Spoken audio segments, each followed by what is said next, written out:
arriba.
Yesterday, meanwhile.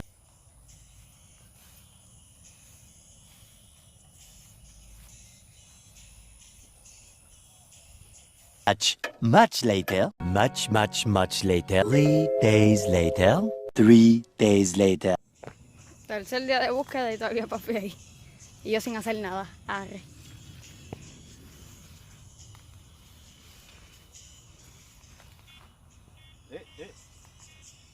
¿Encontraste? Mira aquí, corillo. Tercer día, mi hermano. Tercer día le encontré. Eso es, por fin.